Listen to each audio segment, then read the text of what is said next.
Guys फिर एक बार पवन सिंह का नया गाना का पोस्टर रिलीज कर दिया गया है। आपको बता दें कि पवन सिंह का एक नया गाना आने वाला है 5 तारीख को। इस गाने का नाम है सुन मेरी लॉलीपॉप। लेकिन इससे पहले पवन सिंह का गाना जो है रिलीज होने वाला है और इसका जो गाना का पोस्टर जो है अभी पवन सिंह के इंस्टाग्राम पे छोड़ा गया है अभी से 10-15 मिनट पहले, जब मैं वीडियो बना रहा हूँ। और जब तक आप इस वीडियो को देख रहेंगे हो सकता है लेट भी हो गया है, लेकिन इस गाने का पोस्टर छोड़ा गया है और ये गाना जो है वो स्टेज सॉन्ग होने वाला है। इस गाने के बारे में आज बात करेंगे इस वीडियो में, तो वीडियो को लास्ट तक जरूर देखें और चैनल पर नए हैं तो सब्सक्राइब करके बेल आइकन को प्रेस करें। भैया जो गाना होने वाला है वो एक स्टेज सॉन्ग होने वाला है और इस गाने में पवन सिंह के साथ आपको कोमल सिंह दिख जाएंगे। अगर आपको नहीं याद होगा कोमल सिंह कौन है तो पवन सिंह का आज से कुछ दिन पहले एक गाना रिलीज हुआ था हिला के नाच, जो उसमें एक्ट्रेस थी वही कोमल सिंह इस गाने में भी आपको दिखने वाली हैं। गाने में आपको पवन सिंह के साथ शिल्पी राज की आवाज़ दिख जाएगी। अगर लिरिक्स और म्यूज़िक की बात करें तो इस गाने में लिरिक्स जो है वो शुभम राज का लिरिक्स होने वाला है और म्यूज़िक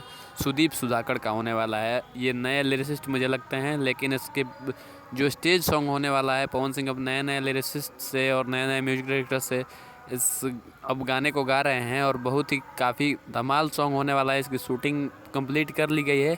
आपको ये वीडियो दिख रहा होगा, ये जो वीडियो है इस गाने का शूटिंग का वीडियो है। गाने के रिलीजिंग के बारे में अभी कुछ अपडेट नहीं आया है, बस कमिंग सून लिखा है और जल्द ही इस गाने को रिलीज किया जाएगा।